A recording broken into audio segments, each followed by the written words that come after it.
The execution was scheduled for sunrise, 6:47 a.m., July 23, 1944, Saipan. Sergeant James Mitchell had been assigned guard duty for the condemned prisoner's final night. Not because he'd volunteered, nobody volunteered for this, but because Lieutenant Morrison said he had the right temperament for difficult assignments, which was military speak for, you won't crack under pressure, and you won't show emotion. But standing outside the wooden detention cell at 3:47 a.m., watching a Japanese officer sit in perfect stillness on a bare mat, Mitchell felt something he hadn't felt in 3 years of war: uncertainty. The prisoner, Lieutenant Takeshi Yamamoto, according to the file, was scheduled to die in exactly 3 hours. Shot by firing squad for alleged war crimes. Execution of captured Marines. The evidence was a signed order with his name on it, found in a cave bunker after Saipan's Japanese garrison had finally been overrun. Mitchell had seen the photograph of the 3 dead Marines, had read the report, had felt the familiar rage that had sustained him since Pearl Harbor took his brother. This Japanese officer had blood on his hands. He deserved what was coming. But here was the problem. Lieutenant Yamamoto wasn't acting like someone who deserved to die. He wasn't crying, wasn't pleading, wasn't desperately scratching final messages into the cell walls like other condemned prisoners Mitchell had heard about. He was just sitting, perfectly upright, hands folded in his lap, eyes closed, breathing slowly and deliberately, meditating maybe, or praying. Mitchell didn't know enough about Japanese culture to tell the difference. What Mitchell did know was this: in 3 hours, this man would be led to a clearing behind the POW camp, where 7 American soldiers would raise their rifles and end his life. And Lieutenant Yamamoto seemed to have accepted this fate with a calmness that was deeply unsettling. Most condemned men begged. Mitchell had seen it during his time at Guadalcanal. Enemy soldiers facing execution would break down, plead for mercy, offer information, promise cooperation. It was human nature. When death was certain, dignity vanished and desperate self-preservation took over. But not this one. The cell door was secured with a heavy padlock, unnecessary, given that Yamamoto's right leg had been shattered by shrapnel during the final cave assault and was now splinted and barely functional. He couldn't run even if he wanted to, but protocol was protocol.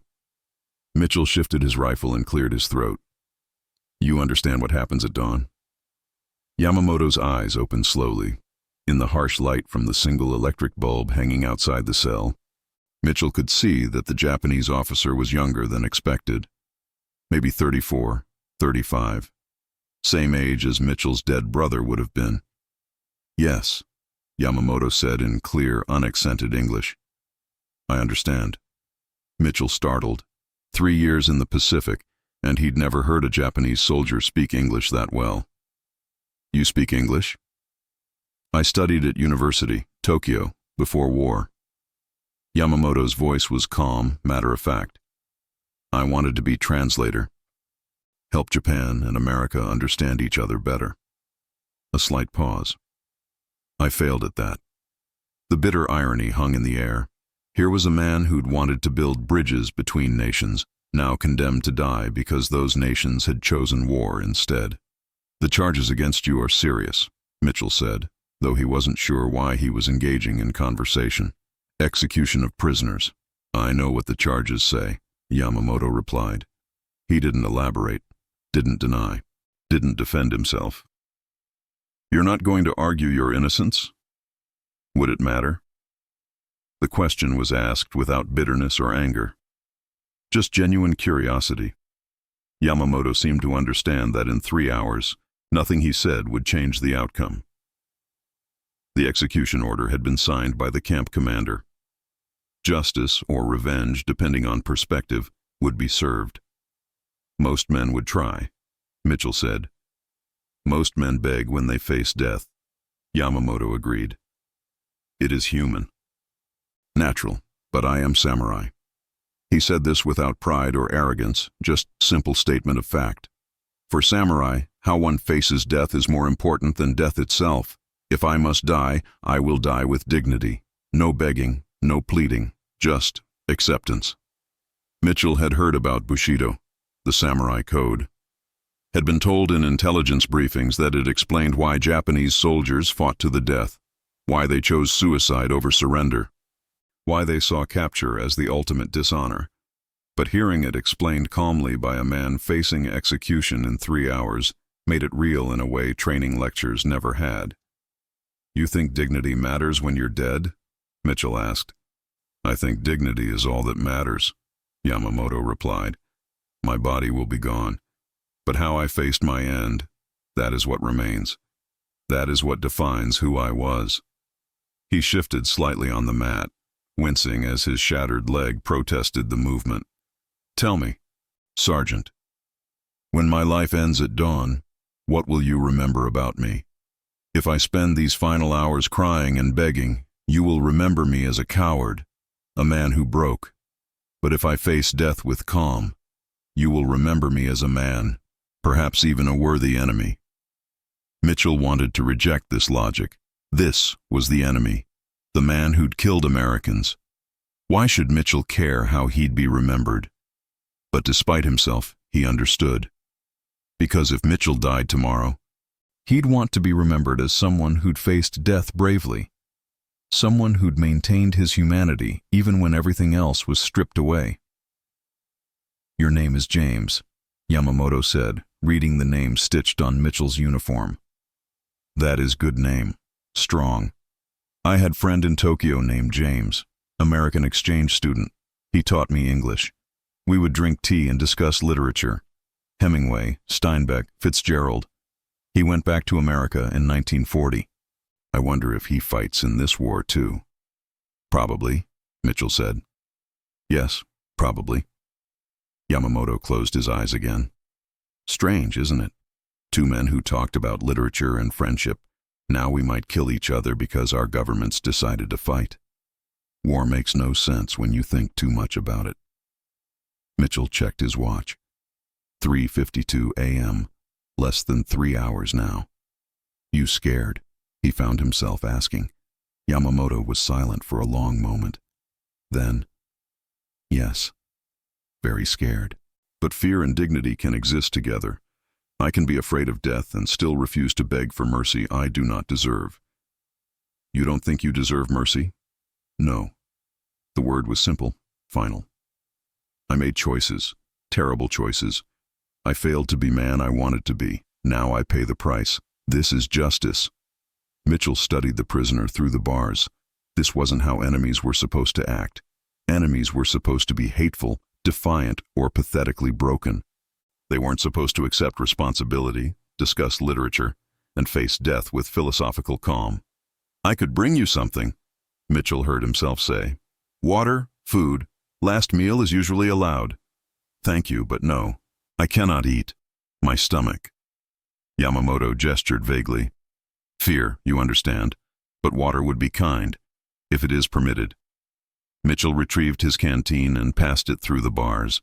Yamamoto took it with both hands, bowed his head slightly in thanks, drank sparingly, and returned it. "I have request," Yamamoto said. "Strange request. Perhaps you will refuse." "What?"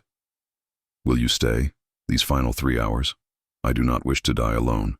If you stay, I can face dawn knowing another human being witnessed my end, that I did not disappear into darkness unmourned.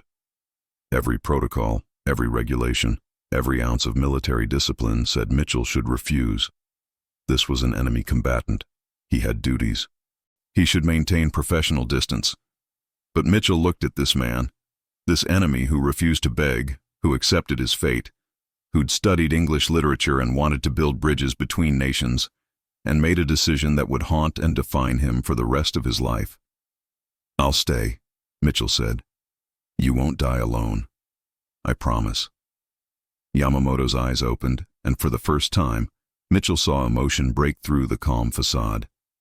Relief. Gratitude. Not for mercy or rescue, but simply for presence. For witness.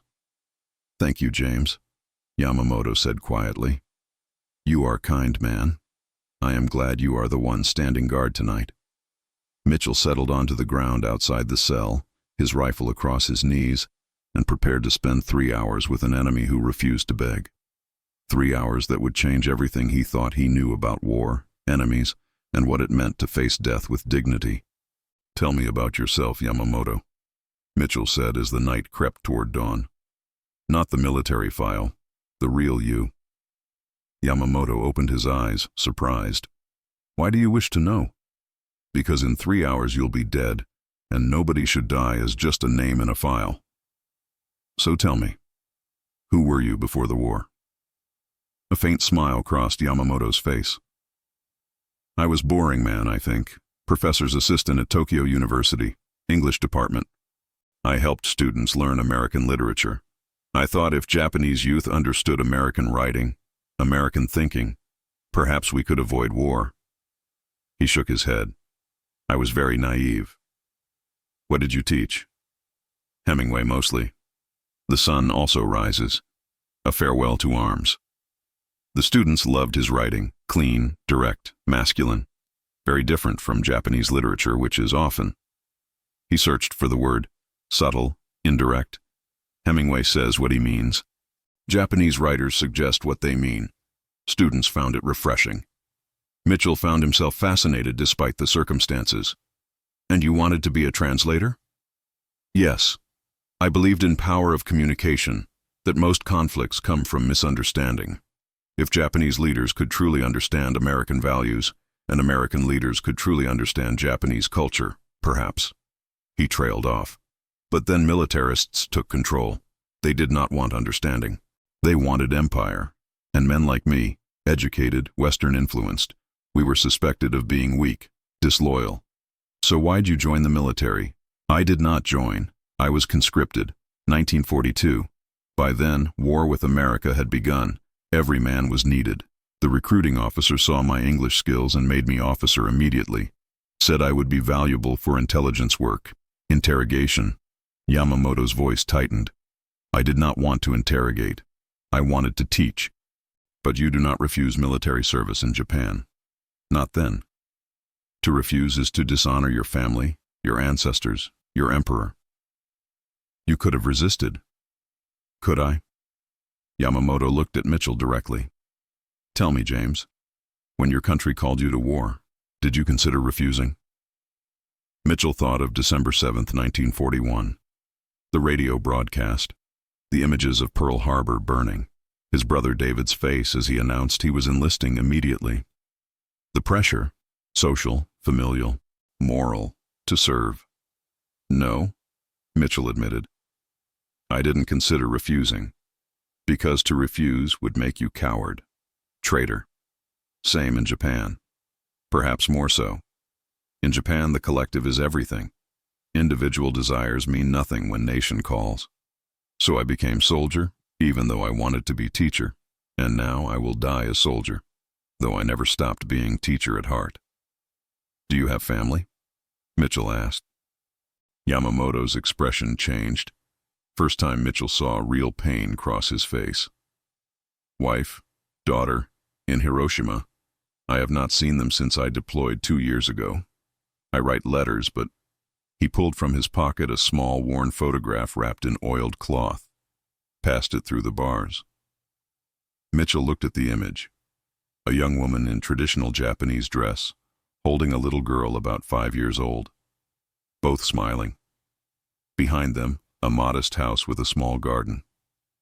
"That is Keiko, my wife, and Hana, my daughter. She is 7 now. Maybe 8. I lose track of time in war. When I left, Hana cried and asked why Papa must go away. I told her I had to teach English to soldiers so they could communicate with Americans when war ended." He laughed bitterly. "More lies. I did not teach English. I was assigned to interrogation unit, and war has not ended." Mitchell studied the photograph. The woman's smile was gentle. The child's joy was unguarded, innocent. They could have been an American family. Mitchell's own niece looked similar to Hana. Same age, same untroubled childhood smile that didn't understand war was coming. "Do they know you're here? That you're..." "No, my last letter said I was stationed in Saipan, garrison duty, safe. I could not tell them truth, that our position was hopeless. that Americans were coming, that I would probably die here. Yamamoto took back the photograph, held it carefully. Perhaps that was cowardly, but what would I say? Dear Hana, Papa will die soon, defending an island that means nothing, in a war we cannot win, because men in Tokyo gave stupid orders. I could not write that. The war's almost over, Mitchell said. Germany's falling. Japan can't hold out much longer. Your family might survive. Hiroshima is large city, industrial, military target. Yamamoto's voice was flat. If America wishes to make example, to force surrender, large cities will burn. Firebombing has already begun in Tokyo, Osaka. Hiroshima may be next. My family may already be dead, and I will never know.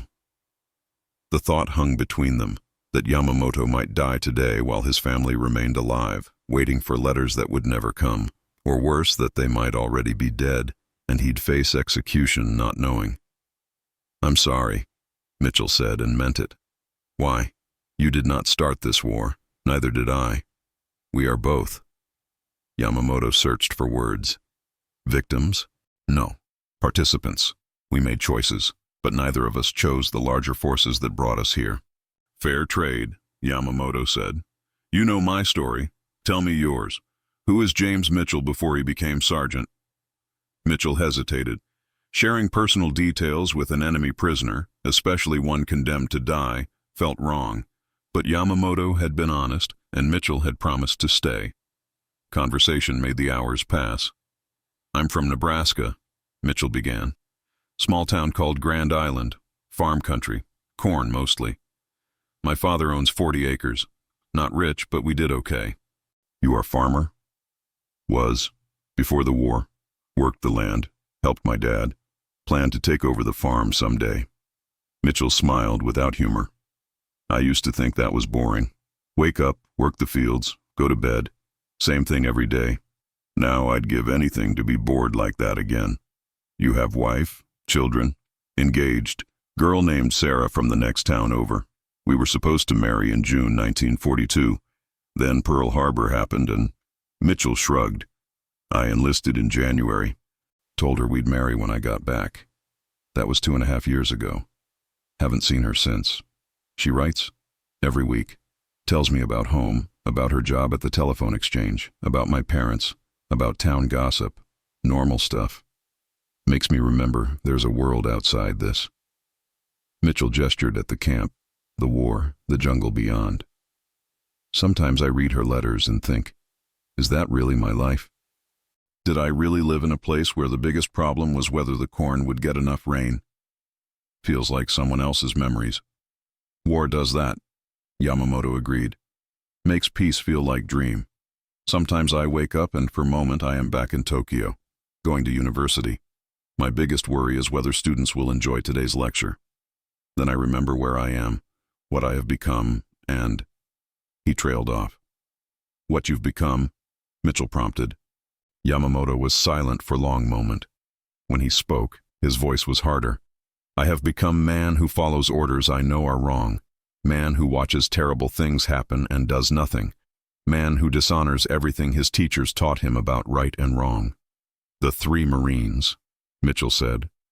The execution order with your name. Did you do it? I will tell you truth, James. Not because truth will save me. I know it will not.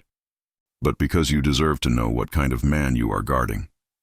Yamamoto shifted painfully, his broken leg clearly causing agony, but his voice remained steady. 3 Marines were captured 2 weeks before Americans invaded.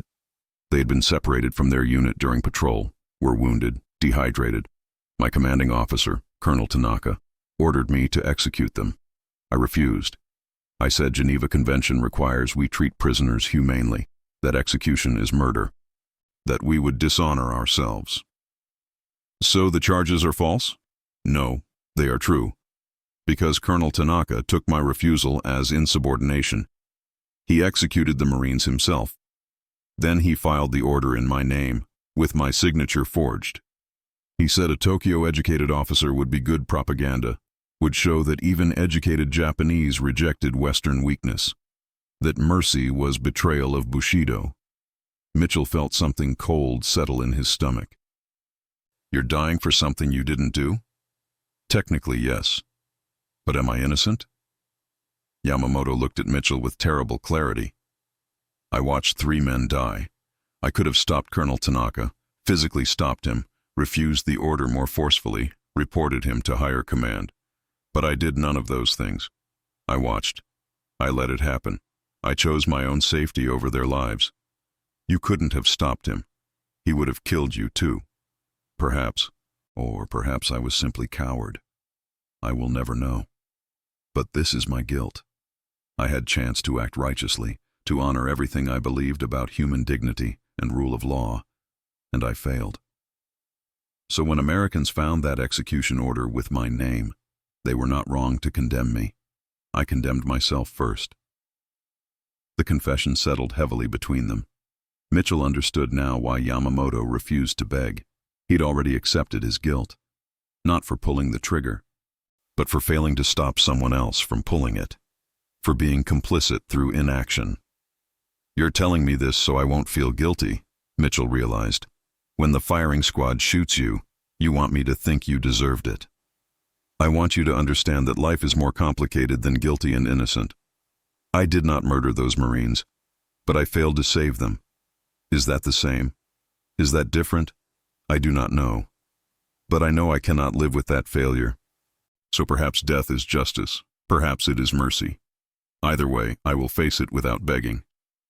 Mitchell looked at his watch. 4:47 a.m., 2 hours left. The hours crawled. Mitchell and Yamamoto talked about everything and nothing. Literature, farming, food their mothers made, the strangeness of finding yourself thousands of miles from home, killing people you didn't hate for reasons you didn't fully understand. Do you hate us? Mitchell asked at one point. Americans? Yamamoto considered carefully. I hate what war makes us do. I hate the orders that make no sense. I hate watching good men die for bad strategies. But hate you personally? Hate American people? He shook his head. How can I hate someone I do not know? Before war, I read American books, taught American literature, admired American innovation. I thought America and Japan could be friends, that we could learn from each other. Then why fight? Because when empire decides to fight, individual opinions mean nothing. Soldiers do not choose wars. Politicians choose wars.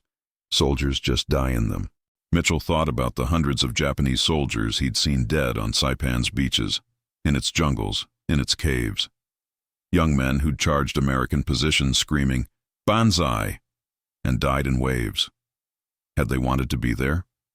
Or were they, like Yamamoto, conscripts following orders they couldn't refuse? The Banzai charges, Mitchell said. Why?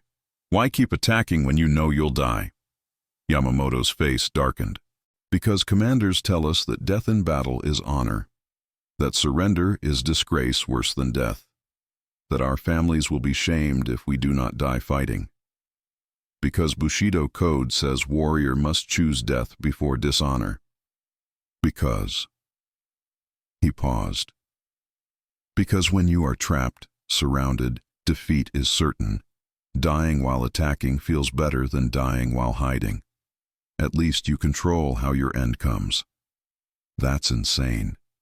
Yes, it is insane, but war is insane. Sane people do not solve problems by killing each other. Yamamoto shifted again, clearly in enormous pain from his shattered leg but refusing to show it. You asked why I do not beg. This is why. Because in my culture, how you face death defines you. If I beg, I die as coward. But if I face death with calm acceptance, I die as samurai. My family, if they live, will eventually learn I died here. I want them to know I died with honor, not as broken man pleading for mercy, even though you didn't do what they say you did. Especially because I failed to stop it. I cannot change what happened to those 3 Marines, but I can control how I face consequences. That is all any man can control in war. How he responds when everything else is taken from him. Mitchell checked his watch again. 5:12 a.m., less than 90 minutes. You're really not scared? Mitchell asked. Yamamoto laughed, a genuine sound that surprised both of them. James, I am terrified. My heart is racing. My hands shake. See? He held up his hands, which were indeed trembling slightly. Every part of me wants to scream, to beg, to promise anything for few more hours of life. But I do not do these things, not because I am brave, because I am samurai, and samurai code is all I have left. That's still bravery, Mitchell said. Doing the right thing when you're terrified. Perhaps. Or perhaps I am simply too proud to beg. Maybe my silence is not strength but stubbornness. Yamamoto smiled sadly. We never really know ourselves, do we? I wanted to believe I was good man, teacher, husband, father. But war showed me I am also coward who watches innocents die. Which is real me. I die not knowing. At 6:15 a.m., Lieutenant Morrison appeared. Tired, hadn't slept. Sergeant Mitchell, how's the prisoner? Quiet, sir. No trouble. Morrison studied Yamamoto. He understands what happens at 0647. Yes, sir. Morrison nodded, then surprised them. I read the file again. Talked to the translator. He believes your story, Lieutenant Yamamoto. That Colonel Tanaka forged the order. Yamamoto didn't respond. Is that true? Does it matter? 3 Marines are dead. Someone must answer. It matters if you didn't do it. We don't execute innocent men. I am not innocent, Yamamoto said firmly. I watched them die. Could have stopped it. Did not. That is same as pulling trigger. I accept responsibility. Morrison looked frustrated. That's not how our justice works. If you didn't give the order, didn't carry it out, then what? You investigate while I sit in cell, leg shattered, waiting? For months? For what purpose? For justice. Justice is decided. 3 Marines died. I was there. I failed. That is enough guilt. If I must die for their deaths, let it be clean and quick. Do not make me wait for reprieve that will not come. Morrison looked at Mitchell. Has he been like this all night? Yes, sir. That is because there is no defense, Yamamoto said. I am guilty of greatest sin samurai can commit, seeing evil and doing nothing. In Bushido, that is worse than evil itself. I deserve what comes.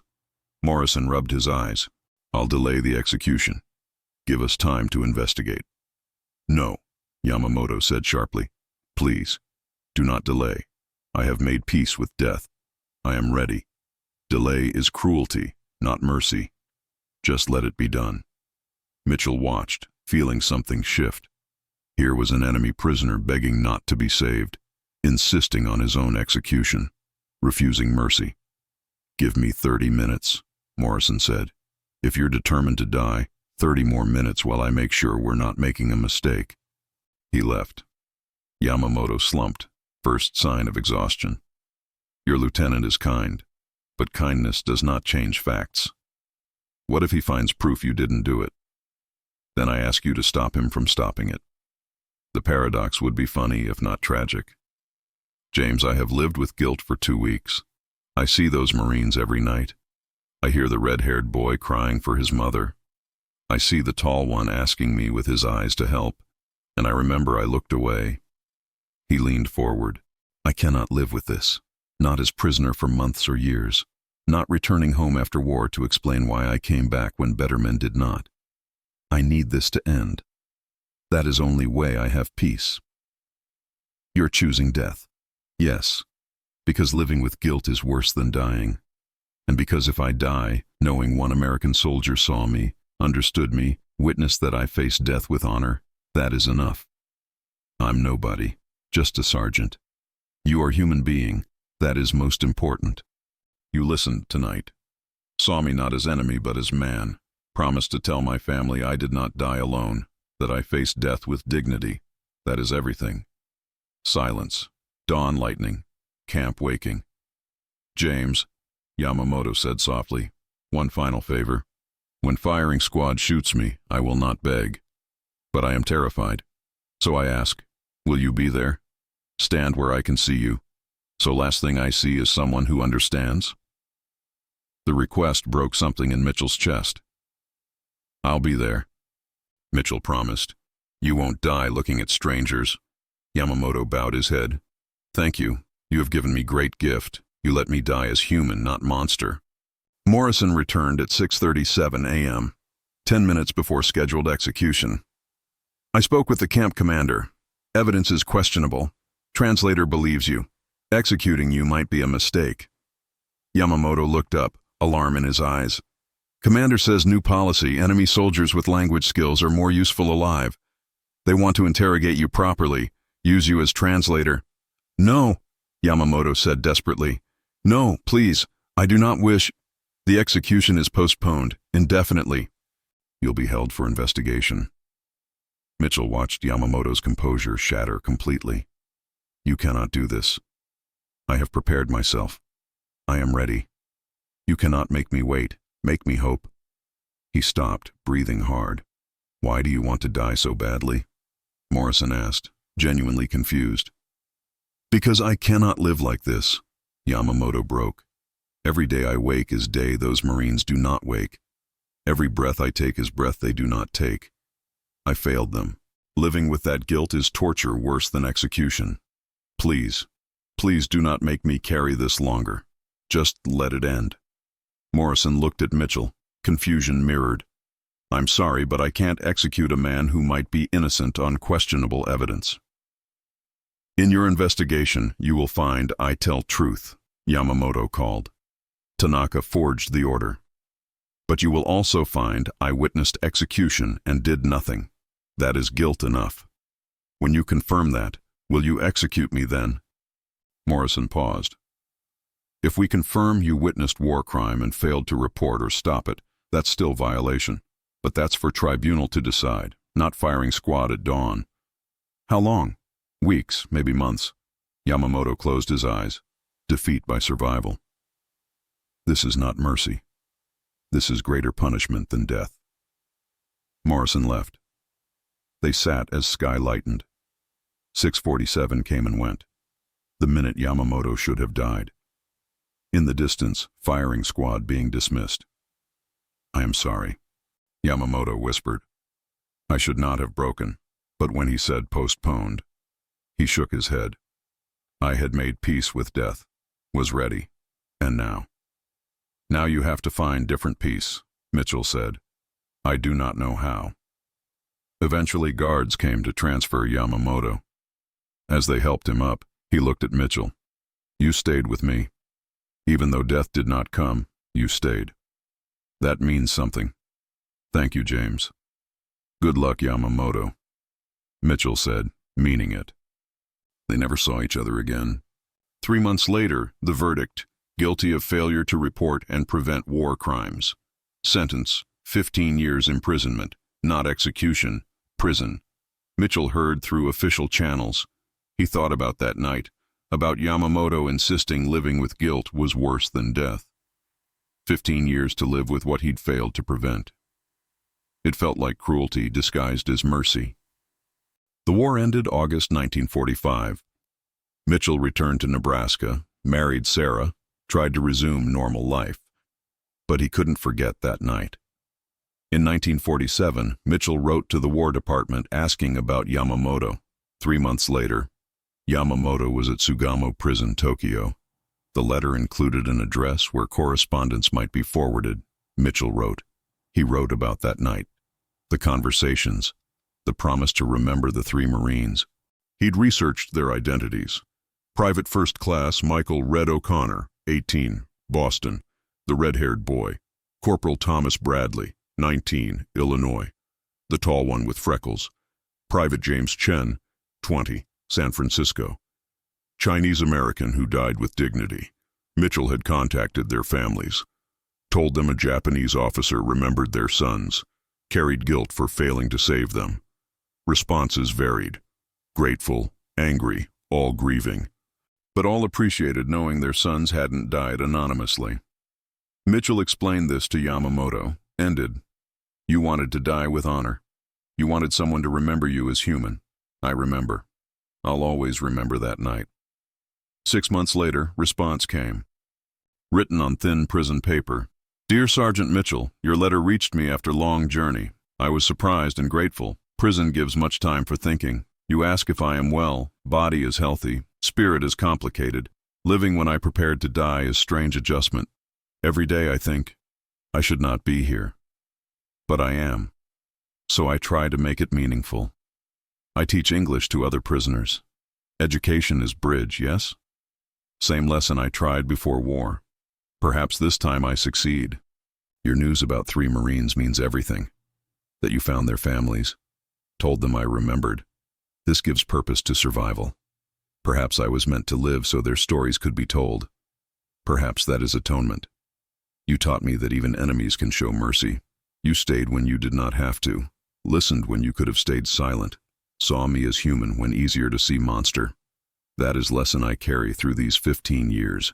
That humanity survives war. That individual choice matters. That refusing to beg is sometimes stubbornness, sometimes dignity worth preserving.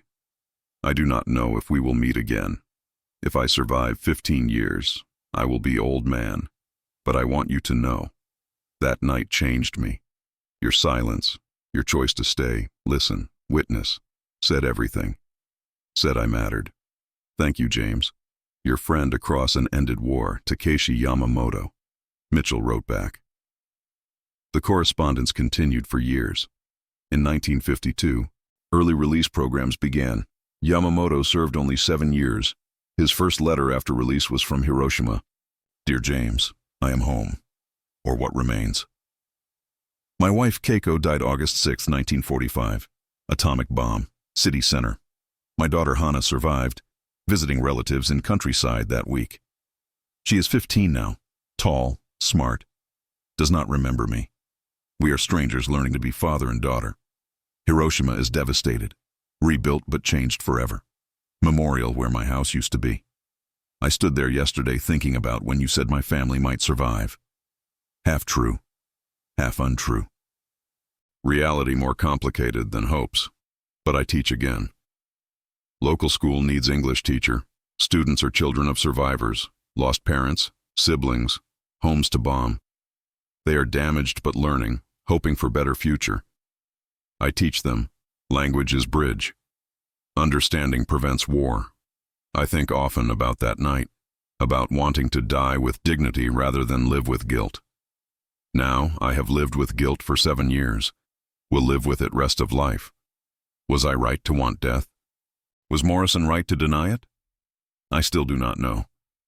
But if I had died that morning, I would not be here teaching these children. Would not have chance to build bridges I failed before war. Would not have opportunity to honor 3 Marines by trying to make world where such executions do not happen. Perhaps Morrison gave me greater gift than I knew. Not mercy of quick death, but mercy of chance to do better. You asked if I still carry guilt. Yes, every day. But now I also carry purpose. I will teach for them. Will try to prevent next war for them. Will honor their memory by refusing to let their deaths be meaningless. That is best atonement I can offer. Your friend, Takeshi. 21 years after that night. Mitchell traveled to Japan, agricultural exchange program officially, but he'd planned the route to include Hiroshima. They met at a tea house near Peace Memorial. Mitchell arrived first, nervous. 43 now, graying, carrying farm weight. Would Yamamoto recognize him? Yamamoto walked in, older, thinner, pronounced limp from the shattered leg that never healed properly. But Mitchell knew him instantly. Same eyes, same bearing. The dignity that impressed him 21 years ago, weathered but unbroken. They bowed, shook hands, then, surprising both, embraced. James, you came.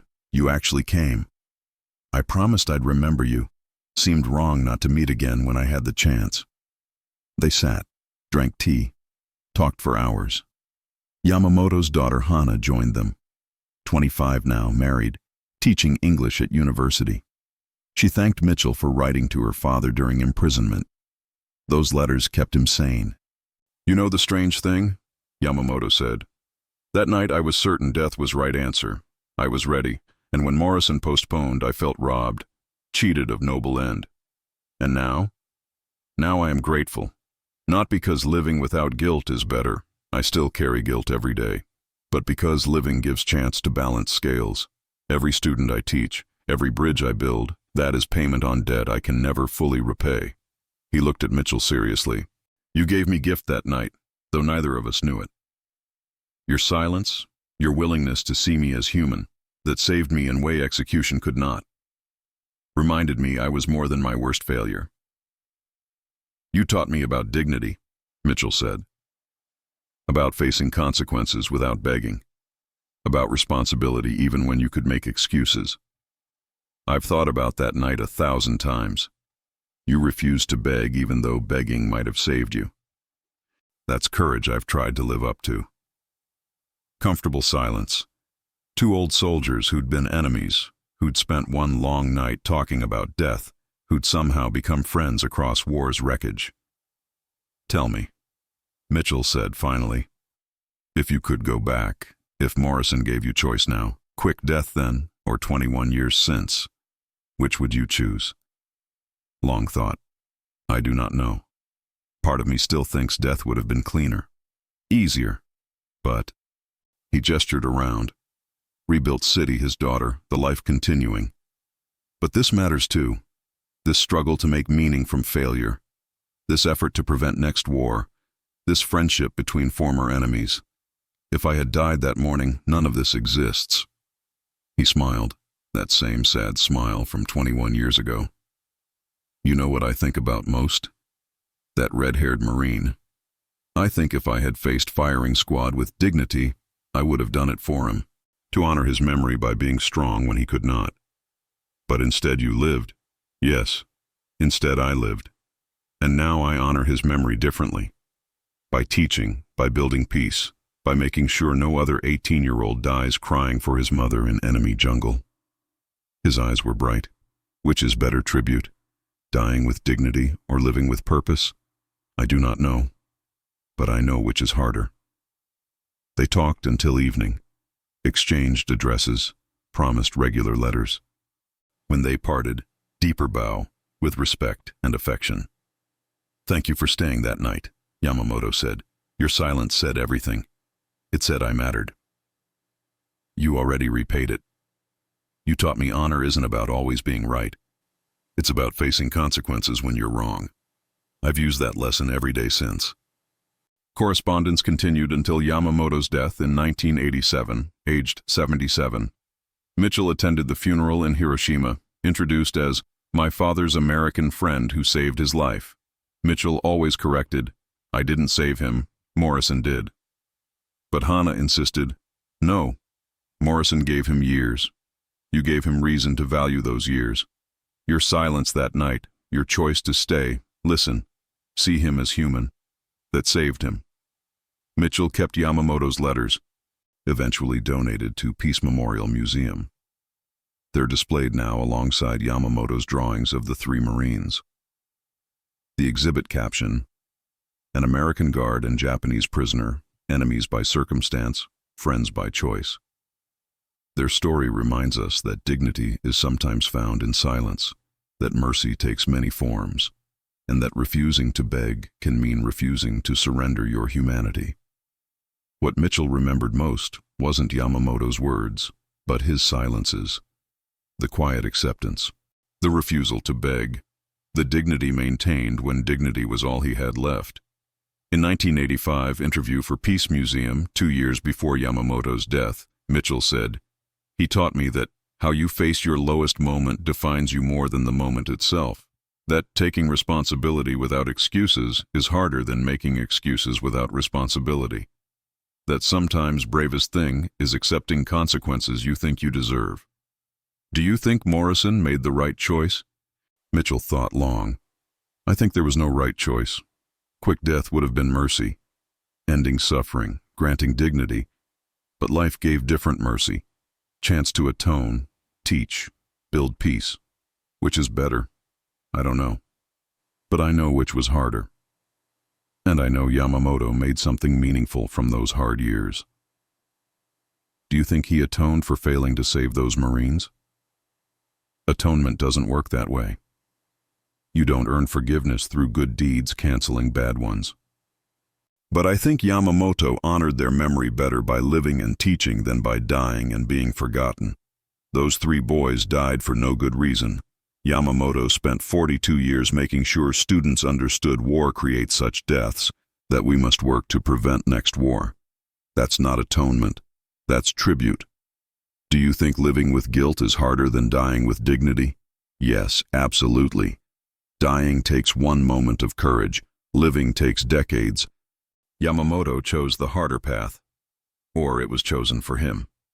Either way, he walked it with same dignity he was ready to die with. That matters.